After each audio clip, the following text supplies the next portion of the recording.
Hello दोस्तों, ज्ञान बिंदु के दरोगा बुक के प्रैक्टिस सेट नंबर 9 देखेंगे पूरा सॉल्यूशन के साथ। तो चलिए बिना देरी किए शुरू करते हैं। नंबर 1, भारत के चुनाव आयोग ने चंद्रयान से चुनाव तक पहल की शुरुआत कहाँ से की है? तो इसका सही आंसर होगा ऑप्शन सी, नई दिल्ली।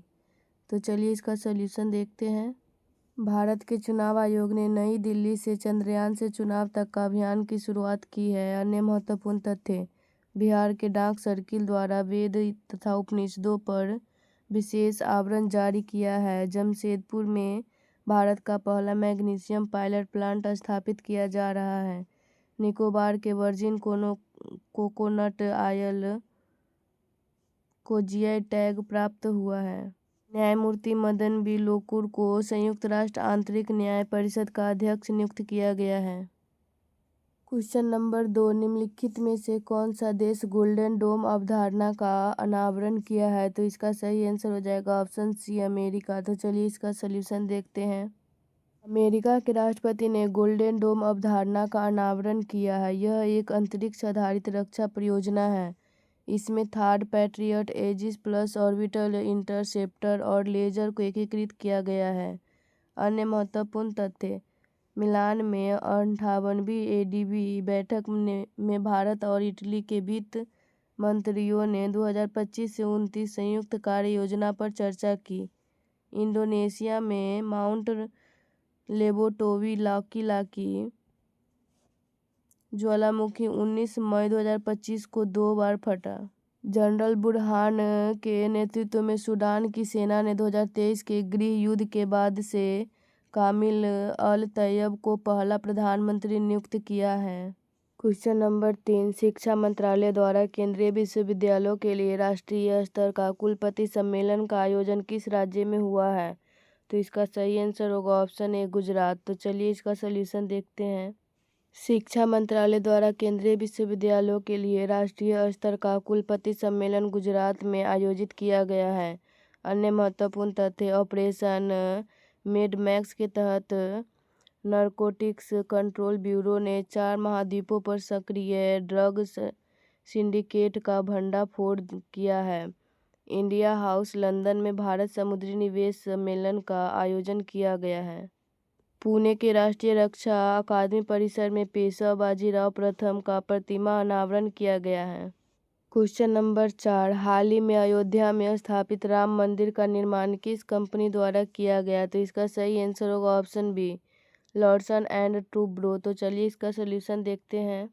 अयोध्या में स्थापित राम मंदिर का निर्माण लॉर्सन एंड टुब्रो कंपनी द्वारा किया गया।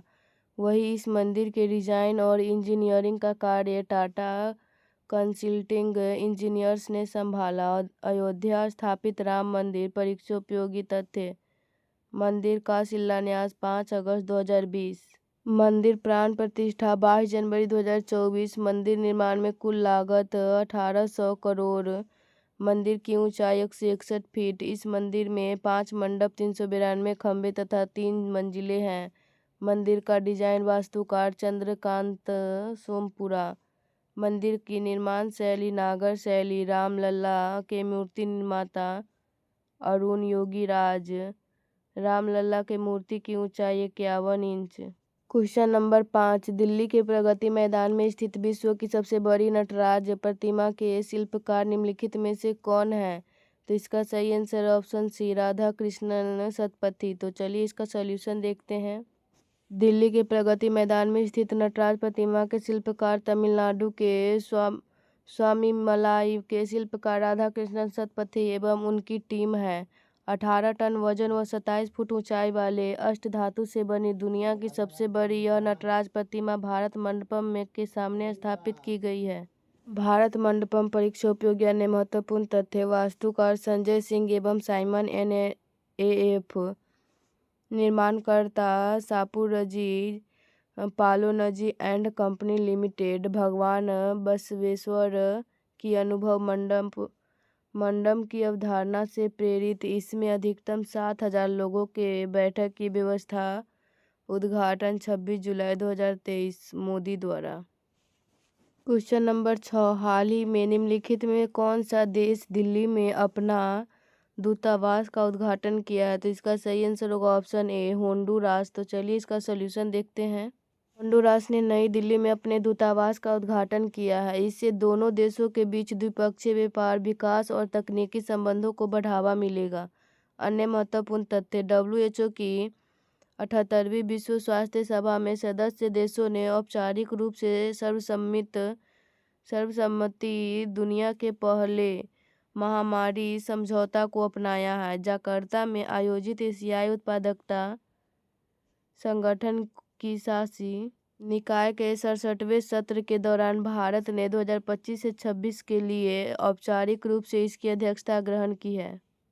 क्वेश्चन नंबर 7, 59वां ज्ञानपीठ पुरस्कार से निम्नलिखित में से किन्हें सम्मानित किया गया है? तो इसका सही आंसर होगा ऑप्शन डी विनोद कुमार शुक्ल। तो चलिए इसका सॉल्यूशन देखते हैं। 59वें ज्ञानपीठ पुरस्कार से वर्ष 2024 में विनोद कुमार शुक्ल को सम्मानित किया गया है। ज्ञानपीठ पुरस्कार के अंतर्गत 11 लाख रुपए की राशि, वाग्देवी की कांस्य प्रतिमा और प्रशस्ति पत्र प्रदान किया जाता है। परीक्षा उपयोगी अन्य महत्वपूर्ण तथ्य, दक्षिण भारत के लिए डेनमार्क के मानद महावाणिज्य दूत और सन्मार्ग समूह के अध्यक्ष विजय शंकर को डेनमार्क के राजा द्वारा Knight Cross of the Order of Dannebrog से सम्मानित किया गया है। प्रतिष्ठित रामसर पुरस्कार पाने वाली पहली भारतीय चेन्नई स्थित केयर अर्थ ट्रस्ट की सह संस्थापक जयश्री वेंकटेशन बनी है। लंदन स्थित थिंक टैंक ब्रिज इंडिया द्वारा तेलुगु सिनेमा के अभिनेता चिरंजीवी को भारतीय सिनेमा संस्कृति योगदान और सार्वजनिक सेवा में उल्लेखनीय योगदान के लिए लाइफ टाइम अचीवमेंट अवार्ड से सम्मानित किया गया। हाल ही में प्रसिद्ध जल विज्ञानी गुंटर ब्लास्ट को स्टॉकहोम जल पुरस्कार 2025 से सम्मानित किया गया है। क्वेश्चन नंबर 8, हाल ही में लता दीनानाथ मंगेशकर पुरस्कार से किसे सम्मानित किया गया है? तो इसका सही आंसर होगा ऑप्शन सी कुमार मंगलम बिरला। तो चलिए इसका सॉल्यूशन देखते हैं। लता दीनानाथ मंगेशकर पुरस्कार से कुमार मंगलम बिरला को सम्मानित किया गया। यह पुरस्कार इन्हें राष्ट्रीय स्वयंसेवक संघ प्रमुख मोहन भागवत द्वारा प्रदान किया गया। परीक्षा उपयोगी अन्य महत्वपूर्ण तथ्य, साहित्य अकादमी युवा पुरस्कार 2025 पार्वती तिर्की को सम्मानित किया गया है। साइप्रस का सर्वोच्च नागरिक सम्मान प्रधानमंत्री नरेंद्र मोदी को मिला। दानिश सिद्दीकी जर्नलिस्ट अवार्ड 2025 के सर्वप्रिया सांगवाना, सौम्या खडेलवाल, ग्रीष्मा ठाकुर, वैष्णवी राठौर और मेघना वाली को सम्मानित किया गया। सत्यजीत रे लाइफ टाइम अचीवमेंट अवार्ड से अपर्णा सेन को सम्मानित किया गया। क्वेश्चन नंबर 9, निम्नलिखित में किसके द्वारा एस्प्री 2025 योजना शुरू की गई है? तो इसका सही आंसर ऑप्शन है कर्मचारी राज्य बीमा निगम। तो चलिए इसका सॉल्यूशन देखते हैं।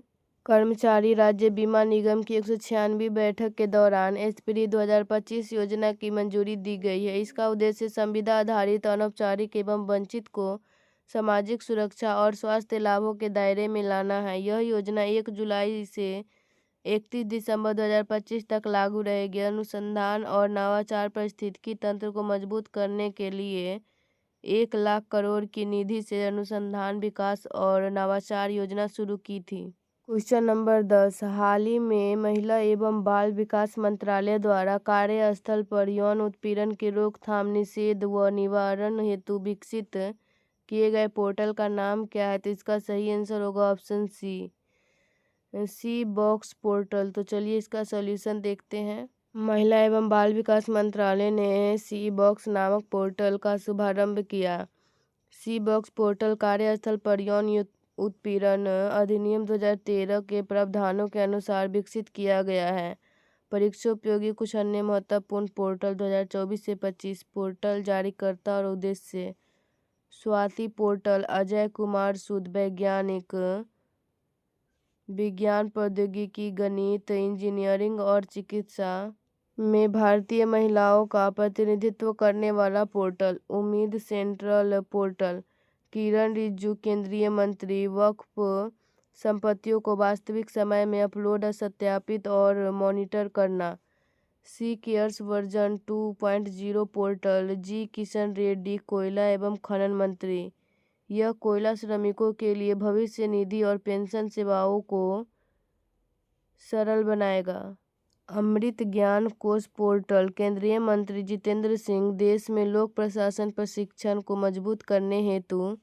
क्वेश्चन नंबर 11, निम्नलिखित में से किसे BRICS chamber of commerce and industry के नए अध्यक्ष के रूप में नियुक्त किया गया? तो इसका सही आंसर होगा ऑप्शन डी, हरवंश चावला। तो चलिए इसका सोल्यूशन देखते हैं। हरवंश चावला को हाल ही में ब्रिक्स चैम्बर ऑफ कॉमर्स एवं इंडस्ट्री के नए अध्यक्ष के रूप में नियुक्त किया गया है। ब्रिक्स सीसीआई ब्राजील, रूस, भारत, चीन और दक्षिण अफ्रीका के निजी क्षेत्र की नीतिगत आवाज है। परीक्षा उपयोगी अन्य महत्वपूर्ण तथ्य। राजा रणधीर सिंह को एशियाई ओलंपिक परिषद का नया अध्यक्ष नियुक्त किया गया है। संयुक्त राष्ट्र आंतरिक न्याय परिषद के नए अध्यक्ष मदन बी लोकुर बने हैं। हाल ही में विश्व बैंक के आर्थिक सलाहकार पैनल में राकेश मोहन को नियुक्त किया गया है। इंडियन चैम्बर ऑफ कॉमर्स के नए अध्यक्ष अभ्युदय जिंदल नियुक्त किए गए हैं। आशीष खन्ना को आईएसए के नए महासचिव के पद पर नियुक्त किया गया है। क्वेश्चन नंबर 12, सुप्रीम कोर्ट में जज बनने वाली पहली महिला वकील बनी है। तो इसका सही आंसर होगा ऑप्शन बी, इंदु मल्होत्रा। तो चलिए इसका सोल्यूशन देखते हैं। Justice Indu Malhotra supreme court में भारत की पहली महिला वकील है जिन्हें सीधे बार से जज के रूप में अपॉइंट किया गया। परीक्षा उपयोगी कुछ अन्य महत्वपूर्ण तथ्य। गीतिका कौल सियाचिन में तैनात भारतीय सेना की पहली महिला चिकित्सा अधिकारी बनी है। रेलवे बोर्ड की पहली महिला अध्यक्ष जया वर्मा सिन्हा बनी है। माधवी मनु मस्यप देश की पहली ट्रांसजेंडर दरोगा बनी है। भारत की पहली महिला फाइटर पायलट शिवांगी सिंह बनी है। भारतीय ओलंपिक संघ की पहली महिला अध्यक्ष पीटी उषा को नियुक्त किया गया है। क्वेश्चन नंबर 13, भारतीय चाय बोर्ड द्वारा जारी रिपोर्ट वर्ष 2024 में भारत का वैश्विक चाय निर्यात में कौन सा स्थान है? तो इसका सही आंसर होगा ऑप्शन बी, दूसरा। तो चलिए इसका सोल्यूशन देखते हैं। भारत वैश्विक चाय निर्यात में श्रीलंका को पछाड़कर दूसरा स्थान प्राप्त कर लिया है। वैश्विक चाय निर्यात में केन्या को शीर्ष स्थान बरकरार है। भारत की न्यूक्लियर मिशन के तहत वर्ष 2047 तक 100 गीगावाट परमाणु ऊर्जा उत्पन्न करना है।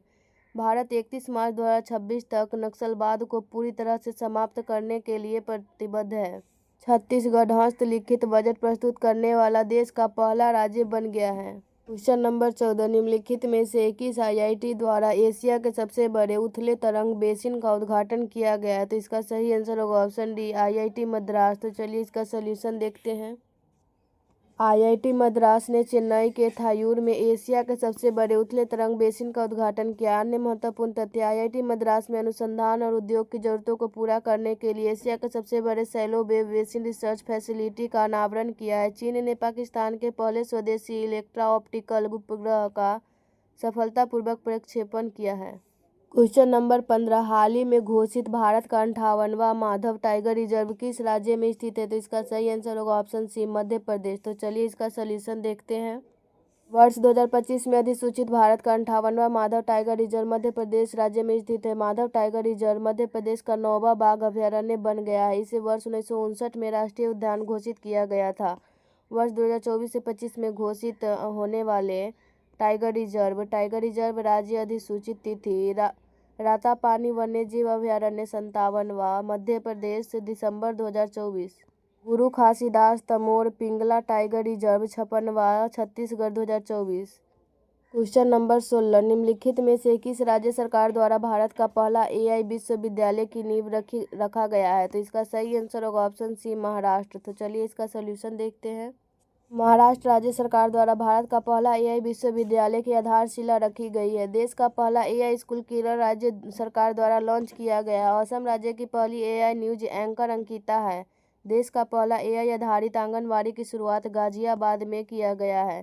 एआई का जनक जॉन मैकार्थी को माना जाता है। भारत में एआई का जनक राजा रेड्डी को माना जाता है।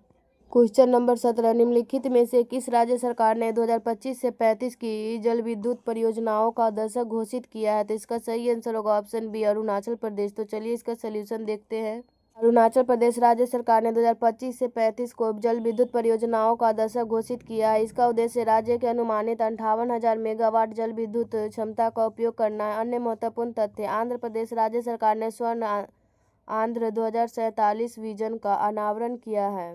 यूपीएससी ने परीक्षा उत्तीर्ण करने वाले उम्मीदवारों को नियोक्ताओं से जोड़ने के लिए प्रतिभा सेतु लॉन्च किया है। उत्तर प्रदेश सरकारी ई मार्केट प्लस पोर्टल के माध्यम से सर्वाधिक डिजिटल सार्वजनिक खरीद करने वाला शीर्ष राज्य बन गया है। क्वेश्चन नंबर 18, 38वें राष्ट्रीय खेल में सर्वाधिक पदक किसने जीता है? तो इसका सही आंसर होगा ऑप्शन ए, सेवा खेल नियंत्रण बोर्ड। तो चलिए इसका सोल्यूशन देखते हैं। 38वें राष्ट्रीय खेल में सर्वाधिक पदक सेवा खेल नियंत्रण बोर्ड ने जीता है। 38वें राष्ट्रीय खेल के संदर्भ में आयोजन स्थल उत्तराखंड, शुभंकर मौली, मोनाल पक्षी। प्रथम स्थान सर्विसेज 59वें राष्ट्रीय खेल का आयोजन मेघालय में होगा। टेनिस इतिहास में सबसे ज़्यादा ग्रैंड स्लैम मैच खेलने का रिकॉर्ड नोवाक जोकोविच के नाम है। क्वेश्चन नंबर 19, हाल ही में विंबलडन 2025 का महिला एकल खिताब किसने जीता है? तो इसका सही आंसर होगा ऑप्शन बी, ईगा स्वियाटेक। तो चलिए इसका सोल्यूशन देखते हैं। विंबलडन 2025 का महिला एकल का खिताब ईगा स्वियाटेक ने अमांडा अनिसमोवा को हराकर जीता है। विंबलडन 2025 पुरुष एकल का खिताब जैनिक सिनर ने कार्लोस अल्कराज को हराकर जीता है। विंबलडन ग्रास कोर्ट पर खेला जाता है। इसकी शुरुआत 1877 में किया गया था। ये चारों ग्रैंड स्लैम में सबसे पुराना है।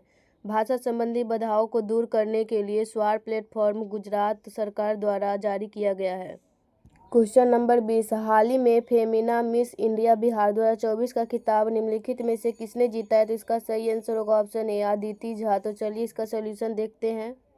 मधुबनी की अदिति झा ने फेमिना मिस इंडिया बिहार 2024 का खिताब जीता है। फेमिना मिस इंडिया बिहार दरअसल फेमिना मिस इंडिया प्रतियोगिता का राज्य स्तरीय खिताब है जिसे टाइम्स ग्रुप आयोजित करता है। परीक्षोपयोगी कुछ अन्य महत्वपूर्ण तथ्य। राष्ट्रीय रचनाकार पुरस्कार के तहत गायक मैथिली ठाकुर को प्रधानमंत्री द्वारा cultural ambassador of the year award से सम्मानित किया गया। अनकवरिंग इनविजिबल इंडिया कैटेगरी में द टेस्टिमोनी शीर्षक रिपोर्ट के लिए बेतिया के रहने वाली पत्रकार मोनिका झा को Ramnath Goenka excellence in journalism award से सम्मानित किया गया। मुन्नी कामत को कहानी संग्रह चुक्का के लिए साहित्य अकादमी से बाल साहित्य पुरस्कार 2025 दिया गया। बनारस आहम कविता संग्रह के लिए मधुबनी को नेहा झा मणि को साहित्य अकादमी युवा पुरस्कार 2025 से सम्मानित किया गया। क्वेश्चन नंबर 21, हाल ही में सीताकुंड मेले का आयोजन बिहार के किस जिले में किया गया? तो इसका सही आंसर ऑप्शन डी, मुंगेर। तो चलिए इसका सोल्यूशन देखते हैं। सीताकुंड या शीतकुंड मेले का आयोजन बिहार के मुंगेर जिला में किया गया। सीताकुंड मेला प्रतिवर्ष माघ पूर्णिमा से लेकर फाल्गुन पूर्णिमा तक गंगा नदी के तट पर मुंगेर जिले में आयोजित होता है। 29 जुलाई 2025 को बिहार के उप मुख्यमंत्री सम्राट चौधरी ने घोषणा की है कि मुंगेर का सीताकुंड मेला बिहार राज्य मेला प्राधिकरण अधिनियम 2008 की धारा 3 के तहत बिहार राज्य मेला प्राधिकरण द्वारा संचालित होगा। नोट, बिहार राज्य मेला प्राधिकरण बिहार राज्य मेला प्राधिकरण अधिनियम 2008 के तहत गठित एक वैधानिक निकाय है जिसका उद्देश्य राज्य के प्रमुख मेलों और आयोजनों के संचालन, प्रबंधन एवं विकास को संगठित तथा प्रभावी बनाना है। क्वेश्चन नंबर 22, निम्नलिखित में से बसंत का पर्यायवाची नहीं है। तो इसका सही आंसर होगा ऑप्शन सी, कालानाथ। तो चलिए इसका सोल्यूशन देखते हैं। बसंत शब्द के पर्यायवाची निम्नलिखित में ऋतुराज, मधुमास, कुसुमाकर, सुरभि आदि, जबकि कालानाथ बसंत का पर्यायवाची शब्द नहीं है। क्वेश्चन नंबर 23, पताल शब्द का विलोम है। तो इसका सही आंसर हो जाएगा option A, Akash. Question number 24, निम्नलिखित में धनुष का पर्यायवाची शब्द नहीं है। तो इसका सही answer option A, Medini. Question number 25, fill in the blanks with appropriate verb forms. As the teacher was not dash with the answer, she dash the lesson tomorrow। तो इसका सही आंसर हो जाएगा ऑप्शन सी, सेटिस्फाइड रिपीटेड। तो चलिए इसका solution देखते हैं। रिक्त स्थान के ठीक पहले वाज नॉट का प्रयोग होने के कारण इस स्थान पर एडजेक्टिव के रूप में सेटिस्फाइड का प्रयोग होगा। दूसरे खाली स्थान पर पास्ट इंडेफिनिट टेंस रिपीटेड का प्रयोग होगा क्योंकि वाज का प्रयोग होने से वाक्य के पास्ट इंडेफिनिट टेंस में होने का बोध होता है। Question number 26, choose the correct sentence from the given options. तो इसका सही आंसर होगा option A, this is one of the most interesting books that have ever been printed. तो चलिए इसका सोल्यूशन देखते हैं। नोट: वन ऑफ के साथ हमेशा प्लूरल नाउन का प्रयोग होता है। सुपरलेटिव डिग्री का प्रयोग होने के कारण रिलेटिव प्रोनाउन दैट का प्रयोग होगा। Question number 27, translate into English. ये किताबें खूब बिकी, तो इसका सही आंसर होगा option B, these books were sold like hot cakes. Question number 28, गेहूं का वैज्ञानिक नाम क्या है, तो इसका सही आंसर होगा ऑप्शन सी, टिट्रिकम एस्टिबियम। तो चलिए इसका सोल्यूशन देखते हैं। परीक्षोपयोगी फसल वैज्ञानिक नाम: मक्का, जिया, मेज, चुकंदर, बीटा वालगारिस, बाजार, पेनिसिटम अमेरिकोनम। कपास, जैसिपियम, बादाम, प्रूनस अर्मेनिका। हल्दी, कुरकुमा सोंगा, धनिया, कोरिएंडम सटिवुम। अदरक, जिंजीबर ऑफिसिनेल, तुलसी, होली बासिल, धान, ओरिजा सैटिवा। क्वेश्चन नंबर 29, निम्नलिखित में कौन सा देश G7 राष्ट्रों का सदस्य नहीं है, तो इसका सही आंसर ऑप्शन ए, रूस। तो चलिए इसका सोल्यूशन देखते हैं। G7 स्थापना 1975 ईस्वी। इसमें 7 सदस्य देश है: Canada, America, Britain, France, Germany, Japan और Italy. Question number 30, Financial Times समाचार पत्र का प्रकाशन स्थल कहाँ है, तो इसका सही आंसर होगा ऑप्शन बी, लंदन। तो चलिए इसका सॉल्यूशन देखते हैं। इस अखबार की स्थापना जनवरी 1888 ईस्वी में लंदन फाइनेंशियल गाइड के रूप में की गई थी और एक महीने बाद इसे फाइनेंशियल टाइम्स के रूप में पुनः ब्रांड किया गया। ये एक ब्रिटिश दैनिक बिजनेस अखबार है जो ब्रॉडशीट में छपता है और डिजिटल रूप से भी प्रकाशित होता है, जो व्यापार और आर्थिक करेंट अफेयर्स पर केंद्रित है। संस्थापक जेम्स शेरिडन। भाषा अंग्रेजी। मुख्यालय ब्रैकेन हाउस, लंदन, इंग्लैंड। परीक्षोपयोगी विश्व के प्रमुख समाचार पत्र एवं प्रकाशन स्थल। समाचार पत्र प्रकाशन स्थल: The Times, Daily Mirror, Guardian, London. Le Figaro, Le Monde, Paris. Izvestia Pravda, Moscow. Dawn, Karachi. The Island, Colombo. Eastern Sun, Singapore. Al Ahram, काहिरा। Merdeka, Jakarta. Star, Johannesburg. Question number 31, Pakistan से आकर भारत में नागरिकता प्राप्त करने संबंधी प्रावधान का वर्णन निम्नलिखित में से किस अनुच्छेद में वर्णित है, तो इसका सही आंसर ऑप्शन बी, अनुच्छेद 6। तो चलिए इसका सॉल्यूशन देखते हैं। भारतीय संविधान के भाग 2 में अनुच्छेद 5 से 11 तक नागरिकता से संबंधित प्रावधानों का उल्लेख है। अनुच्छेद संबंधित विषय: अनुच्छेद 5, संविधान के प्रारंभ के समय नागरिकता। अनुच्छेद 6, पाकिस्तान से भारत को प्रव्रजन करने वाले कुछ व्यक्तियों के नागरिकता के अधिकार। अनुच्छेद 7, पाकिस्तान को प्रव्रजन करने वाले कुछ व्यक्तियों के नागरिकता के अधिकार।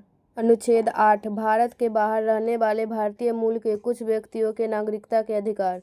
अनुच्छेद 9, विदेशी राज्य की नागरिकता स्वेच्छा से अर्जित करने वाले व्यक्तियों का नागरिक न होना।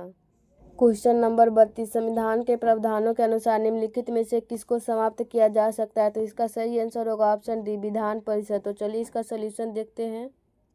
संविधान के प्रावधानों के अनुसार विधान परिषद को समाप्त किया जा सकता है। अनुच्छेद 169 राज्यों में विधान परिषदों के गठन अथवा उन्मूलन का प्रावधान करता है। परिषद में अधिकतम संख्या विधानसभा की 1/3 और न्यूनतम 40 निश्चित है। क्वेश्चन नंबर 33, निम्न में से कौन अपने पद की शपथ नहीं लेता, तो इसका सही आंसर ऑप्शन सी, स्पीकर। तो चलिए इसका सॉल्यूशन देखते हैं। स्पीकर पहले ही लोकसभा सदस्य के तौर पर पद की शपथ ले चुका होता है, अतः वह स्पीकर के तौर पर शपथ नहीं लेता, जबकि अन्य राष्ट्रपति, उपराष्ट्रपति और प्रधानमंत्री अपने पद की शपथ ग्रहण करते हैं। यदि लोकसभा अध्यक्ष का पद रिक्त हो तो उपाध्यक्ष उसकी भूमिका का निर्वाह करता है। लोकसभा के पहले अध्यक्ष जीवी मावलंकर एवं पहले उपाध्यक्ष एम अनंत शयनम अयंगर 1952 से 56 थे। शपथ एवं त्यागपत्र: पद, शपथ और त्यागपत्र। राष्ट्रपति, मुख्य न्यायाधीश, उपराष्ट्रपति। उपराष्ट्रपति, राष्ट्रपति, राष्ट्रपति। राज्यपाल, उच्च न्यायालय के मुख्य न्यायाधीश, राष्ट्रपति। मुख्य न्यायाधीश, राष्ट्रपति, राष्ट्रपति। प्रधानमंत्री, राष्ट्रपति, राष्ट्रपति। लोकसभा अध्यक्ष शपथ नहीं होता है, उपाध्यक्ष। क्वेश्चन नंबर 34, उच्च न्यायालय के न्यायाधीशों के वेतन और भत्ते दिए जाते हैं। इसका सही आंसर होगा ऑप्शन बी, राज्य की समेकित निधि से। तो चलिए इसका सॉल्यूशन देखते हैं। उच्च न्यायालय के न्यायाधीशों के वेतन और भत्ते राज्य की समेकित निधि से दिए जाते हैं। उच्च न्यायालय के न्यायाधीशों का वेतन, भत्ते, सुविधाएं, अवकाश और पेंशन को समय समय पर संसद द्वारा निर्धारित किया जाता है। राज्य की आकस्मिकता निधि का प्रावधान भारतीय संविधान के अनुच्छेद 267 के 2 में दिया गया है। भारत के आकस्मिकता अधिनियम 1950 के द्वारा भारत की आकस्मिक निधि का गठन किया गया था। भारत की आकस्मिक निधि का अनुच्छेद 267 में दिया गया है। क्वेश्चन नंबर 35, दबाव समूह की कार्यपद्धति में किन तकनीकों का प्रयोग किया जाता है? उपयुक्त कार्यपद्धतियों में कौन सी सही है? तो इसका सही आंसर होगा ऑप्शन डी। तो चलिए इसका सॉल्यूशन देखते हैं। दबाव समूह अपनी मांगों को मनवाने के लिए विभिन्न माध्यमों व तकनीकों का प्रयोग करते हैं जो निम्न हैं: याचना अथवा निवेदन, प्रचार प्रसार, हड़ताल, बंद, धरना, रैली व प्रदर्शन, भूख हड़ताल, हिंसा का प्रयोग, लॉबिंग। राजनीतिक दलों को चुनावों में सहायता, नौकरशाही को प्रभावित करना, न्यायिक सहायता प्राप्त करना, पद का प्रस्ताव करके। क्वेश्चन नंबर 36, संस्थानम समिति रिपोर्ट के संबंध में कौन सा कथन सही है? नीचे दिए गए कूट का प्रयोग कर सही उत्तर चुनिए। तो इसका सही आंसर होगा ऑप्शन सी। तो चलिए इसका सॉल्यूशन देखते हैं। इस समिति द्वारा राजनीतिक भ्रष्टाचार को अधिकारियों के भ्रष्टाचार से अधिक हानिकारक वर्णित किया गया। केंद्र एवं राज्य स्तर पर सतर्कता आयोग के गठन की संस्तुति भी की थी। क्वेश्चन नंबर 37, बेरूबारी संघ मामले में कहा गया कि इसका सही आंसर होगा ऑप्शन बी, उद्देशिका संविधान का हिस्सा नहीं है। तो चलिए इसका सॉल्यूशन देखते हैं। बेरूबारी संघ मामले में कहा गया कि उद्देशिका संविधान का हिस्सा नहीं है। बेरूबारी यूनियन वाद में सर्वोच्च न्यायालय ने निर्णय दिया कि जहां संविधान की भाषा संदिग्ध हो वहां प्रस्तावना विधि के निर्वाचन में सहायता करती है। बेरूबारी वाद में सर्वोच्च न्यायालय के प्रस्तावना को संविधान का अंग नहीं माना। सर्वोच्च न्यायालय ने केशवानंद भारती बनाम केरल राज्यवाद 1973 ईस्वी में कहा कि प्रस्तावना संविधान का अंग है, इसीलिए विधायिका उसमें संशोधन कर सकती है। क्वेश्चन नंबर 38, नीचे कुछ राज्यों तथा राज्यसभा में उन्हें आवंटित सदस्य संख्या की सूची दी गई, उनमें से कौन सा सुमेलित नहीं? तो इसका सही आंसर होगा ऑप्शन ए, मध्य प्रदेश 16। तो चलिए इसका सॉल्यूशन देखते हैं। मध्य प्रदेश 16 राज्यसभा सदस्यों की संख्या दिया गया है जो सुमेलित नहीं है, क्योंकि मध्य प्रदेश में राज्यसभा के लिए 11 सदस्य चुने जाते हैं। राज्यसभा के सदस्यों की अधिकतम संख्या 250 हो सकती है, परंतु वर्तमान में ये 245 है। इनमें से राष्ट्रपति द्वारा साहित्य, विज्ञान, कला और समाज सेवा के संबंध में विशेष ज्ञान रखने वाले 12 सदस्यों को मनोनीत किया जाता है। राज्यसभा में सदस्यों की संख्या, राज्य संख्या: उत्तर प्रदेश 31, महाराष्ट्र 19, तमिलनाडु 18, बिहार 16, पश्चिम बंगाल 16, कर्नाटक 12, गुजरात 11, आंध्र प्रदेश 11, मध्य प्रदेश 11, गोवा 1, छत्तीसगढ़ 5, मिजोरम 1। क्वेश्चन नंबर 39, निम्नलिखित में कौन बूढ़ी गंडक की सहायक नदी नहीं है? तो इसका सही आंसर होगा ऑप्शन ए, हरहरा। क्वेश्चन नंबर 40, बिहार विधानसभा में अनुसूचित जनजाति के लिए आरक्षित सीटों की संख्या। तो इसका सही आंसर होगा ऑप्शन सी, 2। तो चलिए इसका सॉल्यूशन देखते हैं। बिहार विधानसभा में अनुसूचित जनजाति के लिए आरक्षित सीटों की संख्या 2। कटोरिया, बांका एवं मनिहारी, कटिहार है। बिहार राजनीतिक प्रशासनिक तथ्य: बिहार की स्थापना 22 मार्च 1912, बिहार दिवस 22 मार्च को। राजधानी पटना, उच्च न्यायालय पटना, लोकसभा सीट 40, लोकसभा में अनुसूचित जाति के लिए आरक्षित सीट 6, राज्यसभा सीट 16, विधानसभा सीट 243, विधानसभा में अनुसूचित जाति के लिए आरक्षित सीट 38, विधानसभा में अनुसूचित जनजाति के लिए आरक्षित सीट 2, विधान परिषद की सीट 75। क्वेश्चन नंबर 41, 16वें वित्त आयोग के अध्यक्ष निम्न में से कौन है? तो इसका सही आंसर होगा option A, doctor Arvind Panagariya. तो चलिए इसका सॉल्यूशन देखते हैं। सरकार ने राष्ट्रपति के अनुमोदन से संविधान के अनुच्छेद 280 के 1 के अनुसरण में 16वें वित्त आयोग का गठन किया है। नीति आयोग के पूर्व उपाध्यक्ष और कोलंबिया विश्वविद्यालय के प्रोफेसर डॉक्टर अरविंद पनगढ़िया इसके अध्यक्ष होंगे। ऋत्विक रजनम पांडे को आयोग का सचिव नियुक्त किया गया है। जारी अधिसूचना में 16वें वित्त आयोग के लिए विस्तृत विचारार्थ विषय भी बताए गए हैं। 16वें वित्त आयोग से अनुरोध किया गया है कि वह 1 अप्रैल 2026 से शुरू होने वाले 5 वर्षों की अवधि को कवर करते हुए 31 अक्टूबर 2025 तक अपनी रिपोर्ट उपलब्ध कराएं। क्वेश्चन नंबर 42, नरसिम्हम रिपोर्ट का संबंध किसके पुनर्गठन से है? तो इसका सही आंसर हो जाएगा ऑप्शन ए, बैंकिंग संस्थान। तो चलिए इसका सोल्यूशन देखते हैं। जानकीरमन समिति प्रतिभूति घोटाला, सत्यम समिति वस्त्र नीति, मीरा सेठ समिति हथकरघा के विकास, महाजन समिति अंतर्राज्यीय सीमा विवाद से, आबादी हुसैन समिति लघु उद्योग, BS व्यास समिति कृषि एवं ग्रामीण शाख विस्तार, सुरेश तेंदुलकर समिति गरीबी, महालनोबी समिति राष्ट्रीय आय रेखा समिति अप्रत्यक्ष कर। क्वेश्चन नंबर 43, नरेगा अधिनियम संसद द्वारा कब पारित किया गया था? तो इसका सही आंसर होगा ऑप्शन ए, सितंबर 2005। तो चलिए इसका सोल्यूशन देखते हैं। नरेगा अधिनियम संसद द्वारा सितंबर 2005 में पारित किया गया था। राष्ट्रीय ग्रामीण रोजगार गारंटी अधिनियम के रूप में इसकी शुरुआत 2 फरवरी 2006 को आंध्र प्रदेश से की गई, जबकि यह अधिनियम संसद द्वारा सितंबर 2005 में ही पारित हो गया था। 2 अक्टूबर 2009 से इसका नाम बदलकर महात्मा गांधी राष्ट्रीय ग्रामीण रोजगार गारंटी अधिनियम कर दिया गया। यह कानून किसी वित्तीय वर्ष में प्रत्येक ग्रामीण परिवार के वैसे सभी वयस्क सदस्यों को जो अकुशल श्रम के लिए तैयार हो 100 दिनों के रोजगार, सूखा प्रभावित क्षेत्र और जनजातीय क्षेत्रों के कुल 150 दिन का रोजगार की गारंटी प्रदान करता है। इस कानून में यह प्रावधान है कि लाभार्थियों में कम से कम 33% महिलाएं होनी चाहिए। संपूर्ण ग्रामीण रोजगार योजना तथा काम के बदले अनाज योजना को इसमें विलय कर दिया गया है। यह योजना रोजगार पाने के कानूनी अधिकार के रूप में शुरू की गई है, अतः यह अन्य योजनाओं से भिन्न है। मनरेगा का क्रियान्वयन ग्राम पंचायत द्वारा किया जाता है। मनरेगा के अंतर्गत ग्रामीण अवसंरचना के विकास से संबंधित क्षेत्रों जैसे जल संचरण, गांवों में सड़क निर्माण इत्यादि में रोजगार प्रदान किया जाता है। मनरेगा से लाभ रोजगार में वृद्धि, महिलाओं तथा पिछड़े वर्गों का वित्तीय समावेशन, रहन सहन के स्तर में सुधार, प्राकृतिक संसाधनों का संरक्षण।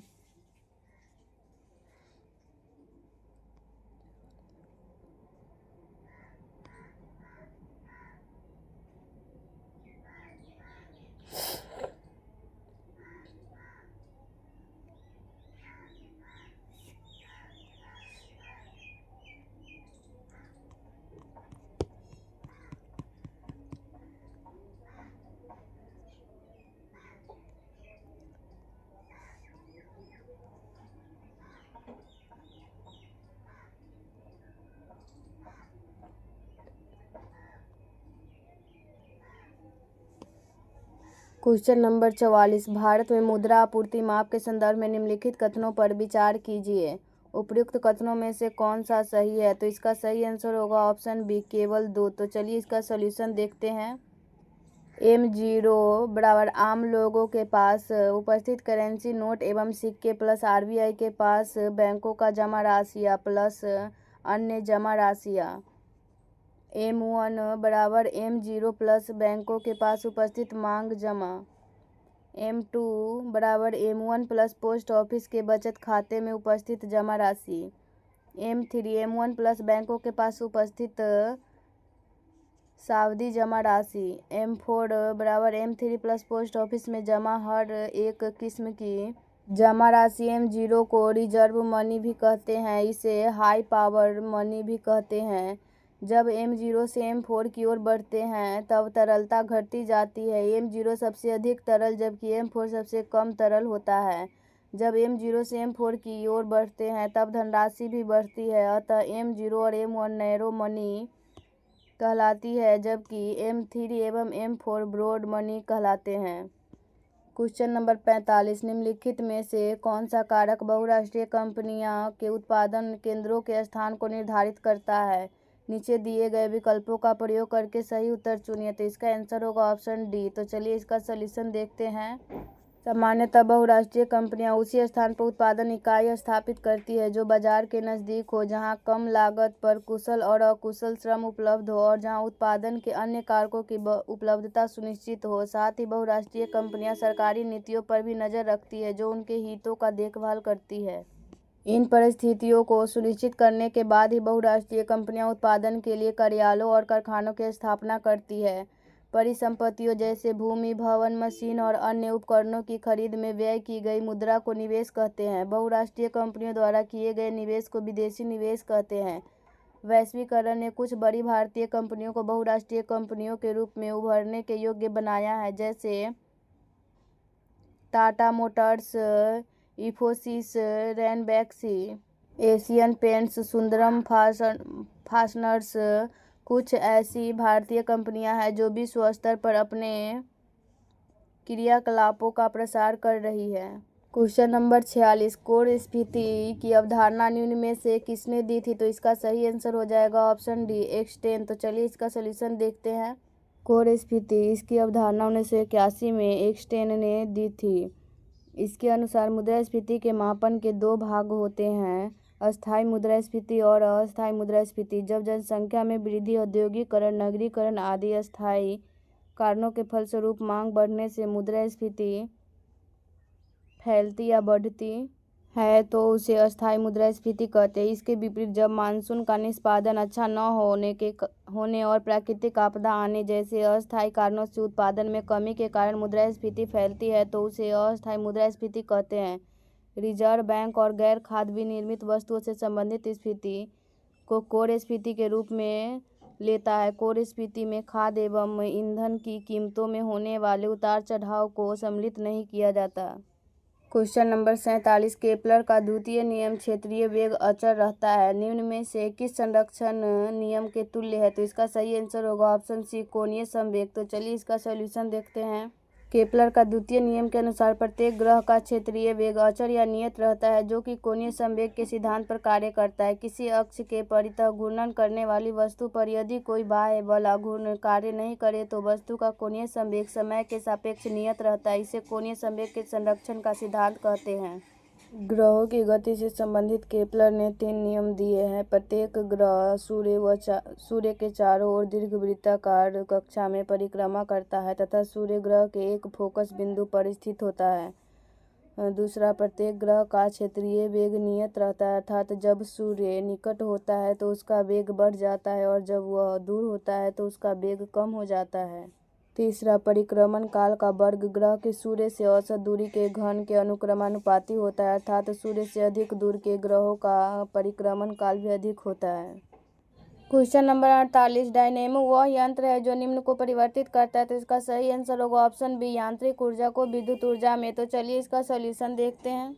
डायनेमो यांत्रिक ऊर्जा को विद्युत ऊर्जा में परिवर्तित करता है। डायनेमो मूल रूप से विद्युत जनरेटर का दूसरा नाम है। आमतौर पर इसका तात्पर्य एक जनित्र या जनरेटर से होता है जो दिष्ट धारा उत्पन्न करता है। यह फैराडे के नियम पर कार्य करता है। ऊर्जा रूपांतरित करने वाले उपकरण ऊर्जा का रूपांतरण, सितार यांत्रिक ऊर्जा को ध्वनि ऊर्जा में बदलता है। विद्युत सेल रासायनिक ऊर्जा को विद्युत ऊर्जा में बदलता है।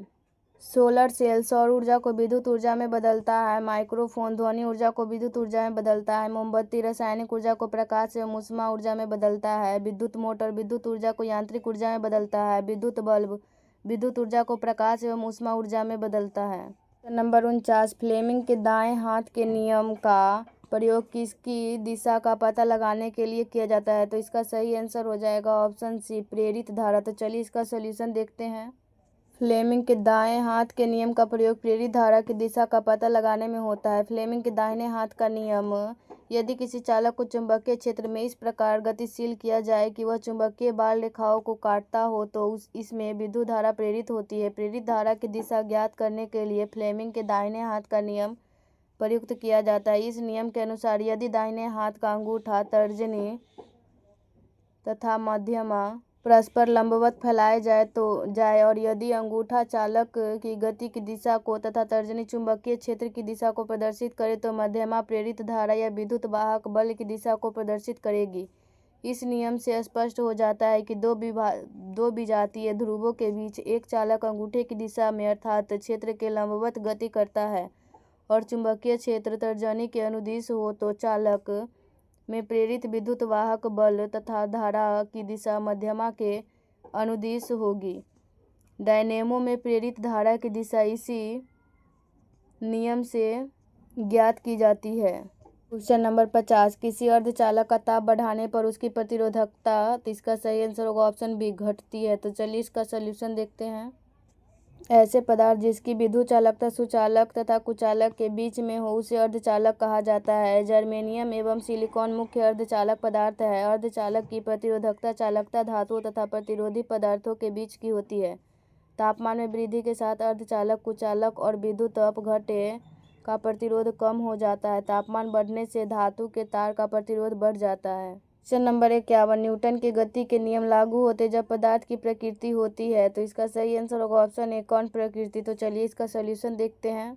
न्यूटन के गति के नियम पदार्थ की कण प्रकृति में लागू होता है। न्यूटन का कणिका सिद्धांत, प्रकाश के कणिका सिद्धांत का प्रतिपादन न्यूटन ने 1675 में किया था। इस सिद्धांत के अनुसार प्रकाश के प्रत्येक स्रोत अर्थात दीप्त वस्तुओं से प्रकाश अति सूक्ष्म कणिकाओं के रूप में उत्सर्जित होता है, जो किसी समांगी माध्यम अथवा निर्वात में सरल रेखीय तथा निश्चित चाल से गमन करता है। ये कणिकाएं जब हमारे नेत्र में प्रवेश करती है तब ये दृष्टि की संवेदना उत्पन्न करती है। अदीप्त वस्तुएं प्रकाश कणिकाओं को विभिन्न दिशाओं में प्रकीर्णित करती है, जिनके द्वारा हम वस्तुओं को देख पाते हैं। कणिका सिद्धांत को आधार मानकर प्रकाश के सरल रेखीय पथ में गमन, परावर्तन तथा अपवर्तन की व्याख्या की जा सकती है, परंतु अपवर्तन की व्याख्या करने पर इस सिद्धांत के आधार पर विरल माध्यम की अपेक्षा सघन माध्यम में प्रकाश की चाल अधिक माननी पड़ती है, जो प्रायोगिक परिणाम के बिल्कुल विपरीत है। कणिका सिद्धांत के आधार पर प्रकाश के व्यतिकरण, विवर्तन तथा ध्रुवण आदि घटनाओं की व्याख्या नहीं की जा सकती है।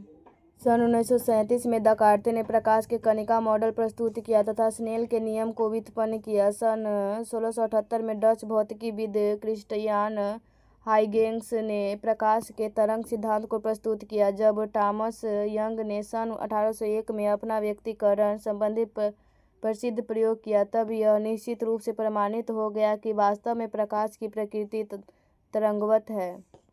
क्वेश्चन नंबर 52, सरल आवर्त गति करने वाला कण जब अपनी मध्यमान स्थिति से गुजरता है तो दिए गए कूट में कौन सा कथन सत्य है। तो इसका सही आंसर होगा ऑप्शन ए। तो चलिए इसका सॉल्यूशन देखते हैं। सरल आवर्त गति करने वाला कण जब अपनी मध्यमान स्थिति से गुजरता है तो उस पर कोई बल कार्य नहीं करता है, उसका त्वरण शून्य होता है, वेग अधिकतम होता है, गतिज ऊर्जा अधिकतम होती है, स्थितिज ऊर्जा शून्य होती है।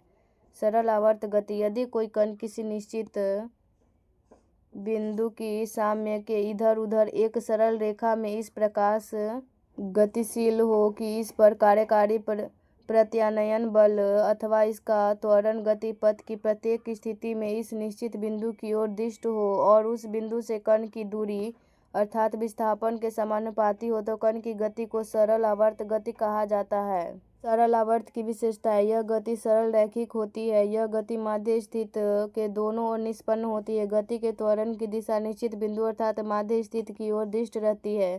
गति पथ के प्रत्येक बिंदु का त्वरण का मान माध्य बिंदु से विस्थापन का समानुपाती होता है।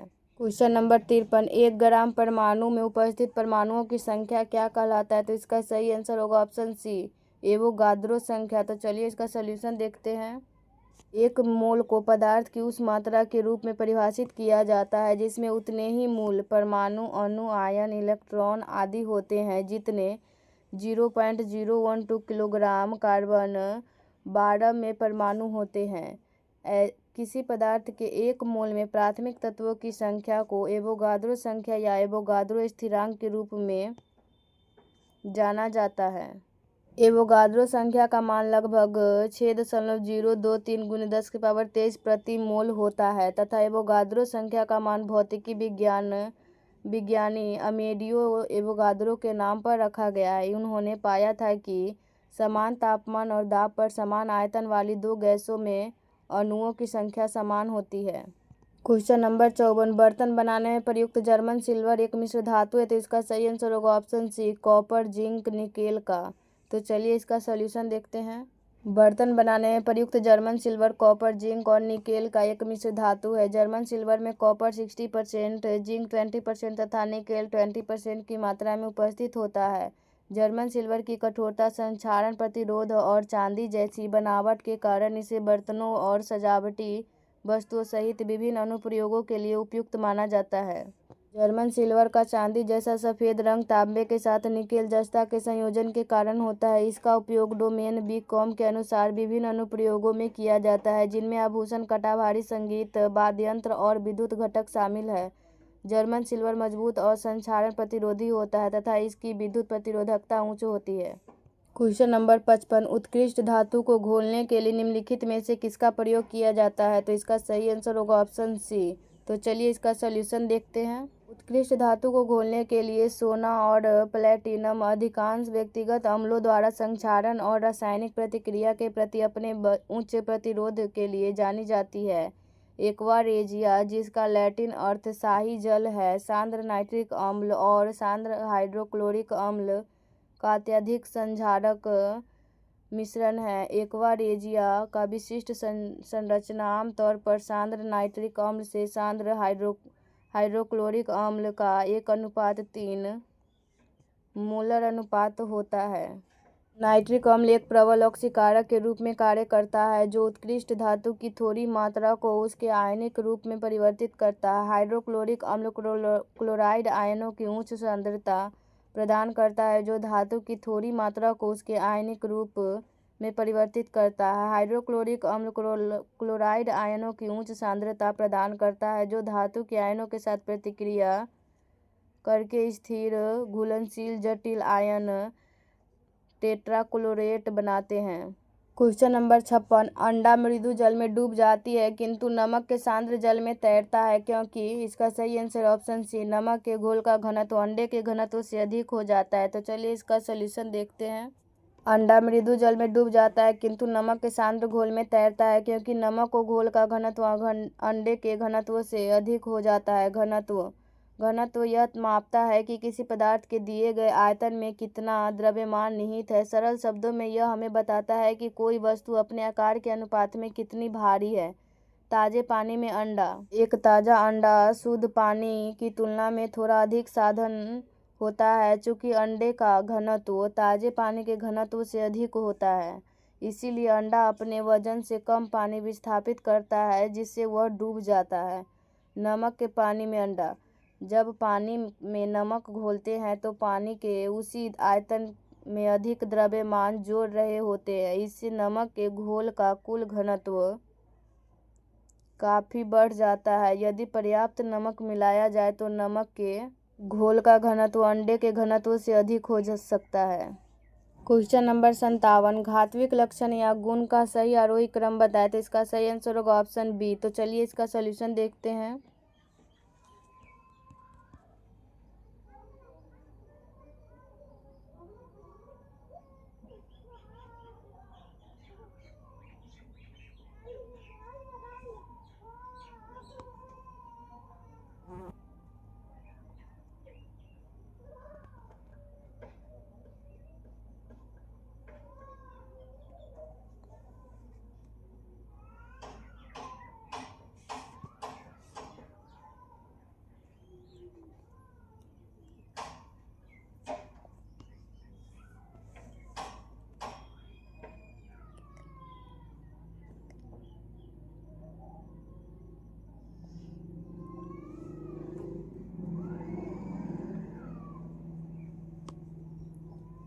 आवर्त सारणी में धात्विक गुण आवर्त में बाएं से दाएं जाने पर घटते हैं और समूह में ऊपर से नीचे जाने पर बढ़ते हैं। जर्मेनियम और गैलियम का आवर्त 4 में है।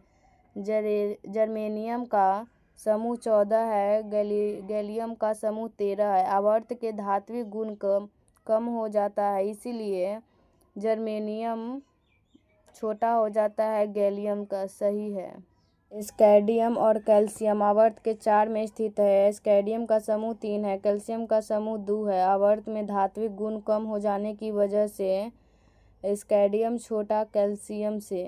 आवर्त सारणी के विभिन्न भागों की तुलना करने पर कैल्शियम और स्कैंडियम गैलियम और जर्मेनियम की तुलना में अधिक धात्विक है, क्योंकि वे पहले के समूहों में हैं। क्वेश्चन नंबर 58, सूची 1 व सूची 2 को सुमेलित कीजिए तथा नीचे दिए गए कूटों में सही उत्तर चुनिए। मिश्र धातु और संगठन। तो इसका सही आंसर हो जाएगा ऑप्शन डी। तो चलिए इसका सॉल्यूशन देखते हैं।